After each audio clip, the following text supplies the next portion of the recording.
BPSC TR 2 और BPSC TR 1 का जो सेकेंड बार जो रिजल्ट आया था उसका और टीआर 2 नया जो बीपीएससी वैकेंसी है उसका दोनों का काउंसलिंग का शेड्यूल आपके सामने आ गया है। आप देख सकते हैं यहाँ काउंसलिंग का शेड्यूल है आपको 6 to 8 यानी जो टीआर 1 से 5 9 10 11 12 का है।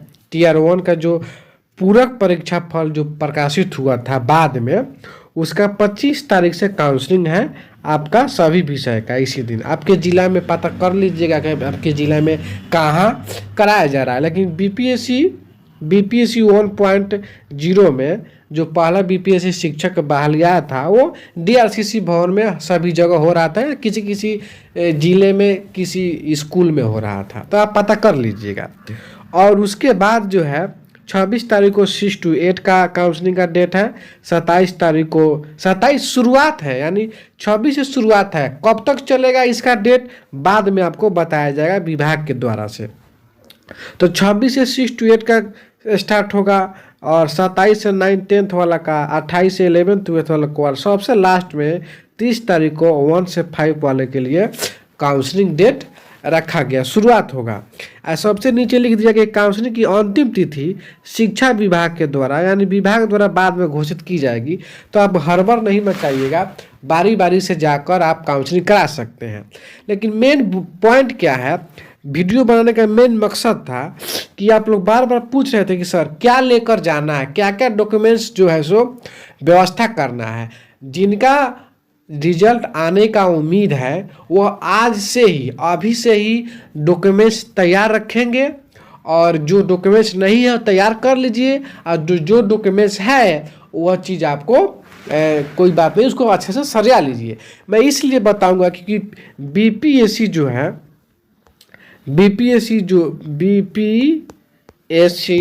1.0 में मेरा सिलेक्शन हुआ था, इसलिए मैं अपना शेयर कर रहा हूँ। इस बार भी मैं 6 to 8 में अप्लाई किया हूँ, देखता हूँ कि होता है कि नहीं होता है। लेकिन बीपीएससी 1 में मेरा सिलेक्शन हो गया है, 1 से 5 वाला में। जैसे जैसे मेरा हुआ है उम्मीद है कि उसी तरह इस बार भी होने का चांस है। तो बताता हूँ, देखिए अब यहाँ पर इस नोटिस में यह भी बताया गया है कि अनुशंसित अभ्यर्थियों के लिए अनुदेश, यानी यह चीज़ आपको रखना है। इसमें क्या कहा गया है कि बिहार लोक सेवा आयोग की विद्यालय अध्यापक नियुक्ति परीक्षा 2023 का मूल प्रवेश पत्र, उसकी एक स्व अभिप्रमाणित छाया प्रति, यानी जो एडमिट कार्ड पर स्टिकर लोगो सटा हुआ स्टिकर जो होगा वह लोगो वाला स्टिकर आपका लगेगा, और उसका एक फोटो कॉपी। उसके बाद आइए, उसके बाद क्या बोला गया है यह भी हम आपको बता देते हैं। अब आइए यहाँ पर आ जाइएगा, यहाँ पर बोला गया है कि मूल आधार प्रमाण पत्र एवं उसकी छाया प्रति, सभी शैक्षणिक एवं प्रशैक्षणिक प्रमाण पत्रों के मूल एवं बिहार लोक सेवा आयोग की वेबसाइट पर अपलोड किए गए प्रमाण पत्रों की डाउनलोड प्रति, जिसमें बिहार लोक सेवा आयोग का वाटरमार्क परिलक्षित हो कि एक एक स्व अभिप्रमाणित छाया प्रति। पहले पढ़ लेते हैं, उसके बाद मैं आपको बताऊंगा कि कैसे कैसे क्या करना है।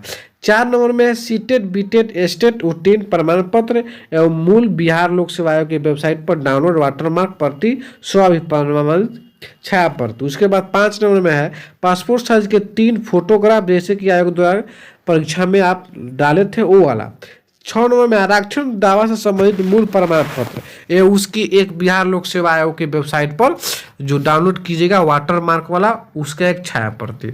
7 नंबर में है जन्म तिथि में छूट, यदि दावा लगाते हैं तो उसका प्रमाण पत्र, और जो वेबसाइट पर डाले हैं उसका छाया प्रति और स्व अभिप्रमाणित।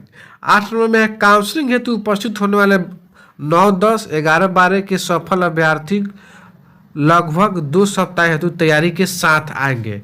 यानी जो काउंसलिंग करने आएंगे 9, 10 और 11, 12 के लिए, उनको बोला जा रहा है कि वो ओरिएंटेड क्लास के लिए 2 सप्ताह के लिए अपना व्यवस्था लेकर आएंगे। कंबल, ठंडी के मौसम है तो कंबल और जो है सो रहने की, कपड़ा लता सुविधा, वो चीज़ थोड़ा सा पैसा भी रख लीजिएगा, क्योंकि पैसा खर्चा होता है आने जाने में, फोटो स्टेट कराने में, बहुत सारा झंझट है। उसे मैं आपको बताऊंगा, पहले पढ़ लेता हूँ, ठीक है ना। उसके बाद आप यहाँ देखिए 9 में कहा गया है कि अनुशासित अभ्यर्थी अपने आधार कार्ड एवं उससे लिंक मोबाइल नंबर के साथ उपस्थित होंगे। यानी जो जिसमें आधार नंबर जिस मोबाइल में है वो नंबर आपके पास होना चाहिए, उस पर OTP जाता है और उस OTP को काउंसलिंग के समय मांगा जाता है। उसी वक्त आप नहीं दीजिएगा तो काउंसलिंग रुक जाएगा। इसलिए आधार कार्ड वाला मोबाइल नंबर और आपका जो है सो मोबाइल चालू होना चाहिए। अगर बैलेंस नहीं डलवाए हैं तो डलवा लीजिए, क्योंकि OTP आना चाहिए। 10 नंबर में पंचायती राज नगर निकाय, यानी जो पहले से कहीं नियुक्त हुए हैं उनका जो है सो औपबंधिक नियुक्ति पत्र के पश्चात अनापत्ति प्रमाण पत्र एवं विरमण प्रमाण पत्र, यानी 1 सप्ताह के अंदर, ये जो नियुक्त हुए हैं उनके लिए है। 11 नंबर में है अनुशंसित अभ्यर्थी अपने बैंक अकाउंट नंबर के साथ कैंसल चेक पासबुक की भी एक प्रति लेते आएंगे। सभी अनुशासित अभ्यर्थी अपना पैन नंबर से संबंधित पैन कार्ड भी साथ में लेकर आएंगे। यह सिर्फ चीज़ जान लिए, ये सब पढ़ लिए समझ लिए। अब चलिए, अब मैं आपको अपना एक्सपीरियंस बता रहा हूँ। देखिए होता क्या है, सबसे पहले बात जान लीजिए होता क्या है, मैं बताता हूँ। देखिए जैसे आप जाइएगा काउंसलिंग के लिए, तो उस काउंसलिंग में आपको काउंसलिंग होगा, और काउंसलिंग के समय आप यानी BPSC के वेबसाइट पर जो भी डॉक्यूमेंट्स अपलोड किए हैं उन सब का आप डाउनलोड कर लीजिएगा और कलर में प्रिंट करा लीजिएगा। कलर प्रिंट कराइएगा। कलर प्रिंट कराने के बाद सभी का जो भी डॉक्यूमेंट्स अपलोड किए होंगे, यानी 6 या 8 या 9 कॉपी ऐसे होगा, किन्हीं का 10 कॉपी भी हो जाएगा, किन्हीं का 7 कॉपी होगा। अगर जनरल के है तो 7 कॉपी, EBC UBC है या डिसेबल है या जो भी आरक्षण कोटि के है तो उनका 7-8 कॉपी 9 कॉपी हो जाता है। तो जितना कॉपी आपको दिखाएगा डाउनलोड करने का ऑप्शन आएगा, उस सभी को डाउनलोड कर लीजिएगा और कलर में प्रिंट करा लीजिएगा। उसके बाद जो कलर में प्रिंट कराइएगा ना, उसका एक ब्लैक एंड व्हाइट आप क्या कीजिएगा, प्रिंट करा लीजिएगा, ब्लैक एंड व्हाइट। और जो ब्लैक एंड व्हाइट पर आप प्रिंट करिएगा उस पर भी 100 अभिप्रमाणित, अपने सबसे नीचे वाला पर अपना दस्तखत लिखिएगा, अभी 100 अभिप्रमाणित नाम जो होगा अपना नाम लिख दीजिएगा। और कलर वाला पर जो प्रिंट कराए हैं उस पर नहीं कीजिएगा। तो ये होगा ब्लैक एंड व्हाइट वाला, जिस पर 100 अभिप्रमाणित किए हैं, ये वाला हो जाएगा। और दूसरा जो आप अपलोड किए हैं वह आपके पास तो डॉक्यूमेंट्स होगा ही होगा, तो उसका एक ब्लैक एंड व्हाइट आप जो है so black and white print करा लीजिएगा और उस पर भी 100 अभिप्रमाणित दस्तखत कर दीजिएगा। तो आपका 2 कॉपी हो जाएगा, उसका एक सेट बना लीजिएगा और एक BPSC वाला एक सेट बना लीजिएगा, तो 2 सेट हो गया। अब BPSC वाला जो कलर कराए हैं वो अलग रखिएगा और जो ओरिजिनल डॉक्यूमेंट्स है उसको भी अलग रखिएगा, भविष्य में आपको जरूरत पड़ता है उसका। तो एक कलर BPSC वाला वाटर मार्क वाला ब्लैक एंड व्हाइट हो गया, या आप चाहें तो कलर भी करा सकते हैं। और दूसरा हो गया आपका जो ओरिजिनल सर्टिफिकेट है उसका डाउनलोड कर, ओरिजिनल का फोटो कॉपी कराकर दोनों पर 100 अभिप्रमाणित दस्तखत कर लीजिएगा। आधार नंबर वाला मोबाइल जरूर ले जाइएगा, वो बहुत इम्पोर्टेंट है, उसके बिना काउंसलिंग नहीं होगा। 3 फोटो बोला गया है, 3 फोटो, लेकिन आप 6 फोटो ले जाइएगा। 6 फोटो आपको ले जाना होगा। कितना फोटो? 6 फोटो। और आपको इसके अलावा 2 फाइल ले जाना होगा। 2 फाइल आपको भी लेना जाना होगा, घर से ही लेकर जाना होगा, या काउंसलिंग जाइएगा तो अगल बगल में दुकान में मिलता है। 2 फाइल में आपको सजाना होता है ये सब। उसके बाद आपको बता दूं कि जैसे आपका काउंसलिंग हो जाएगा तो आपको उसी वक्त शाम को काउंसलिंग का लेटर मिल जाएगा और उसके वक्त आपको ओरिएंटेड क्लास करने के लिए भेज दिया जाएगा। अब वो ओरिएंटेड क्लास कहाँ होता है, तो आपको BRC में होता है, या डाइट में होगा, या बाइट में होगा, या किसी स्कूल को टैग किया जाएगा, उसी स्कूल में आपको करना होगा। तो 2 सप्ताह का होता है वो, 14-15 दिन का होता है। तो उसके लिए व्यवस्था आप लेते आइएगा। कपड़ा जो हो गया, ठंडी का मौसम है तो उसका भी व्यवस्था कर लीजिएगा।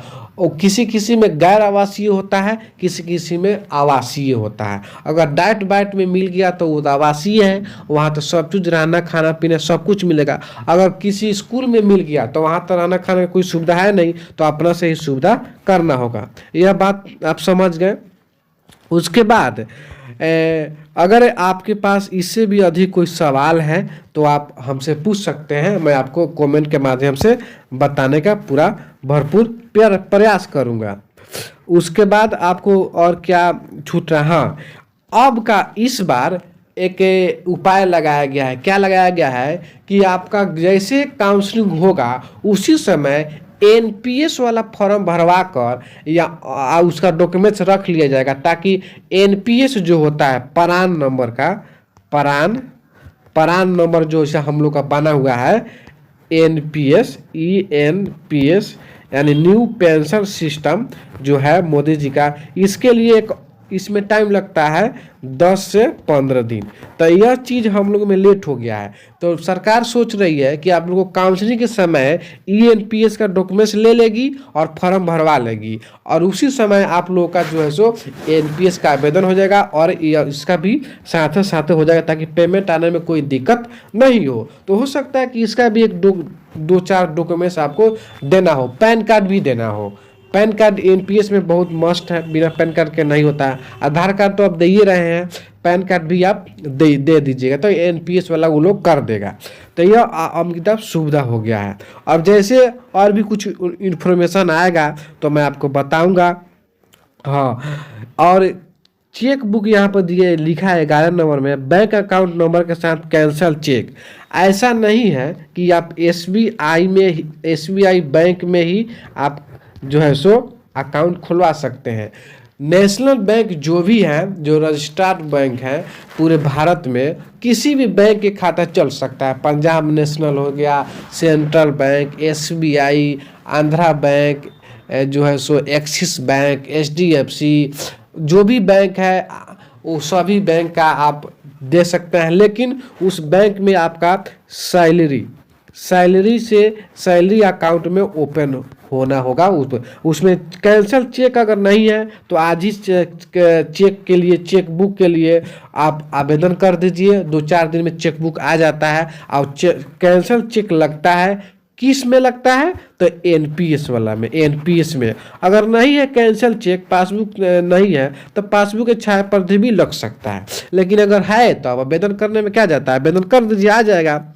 उम्मीद है कि हाँ रिजल्ट आपका आता है। तो इस सब का बात है। और अपने ज़िला में कब है, आपका ज़िला में कब है काउंसलिंग, वो आप पता कर लीजिए और वहाँ जाकर काउंसलिंग करा लीजिए। काउंसलिंग कैसे होता है उसके लिए एक वीडियो बना दिया हूँ, उसमें कोई खास बात है नहीं। और आगे जो भी अपडेट होगा मैं आपको दूंगा, बताऊंगा।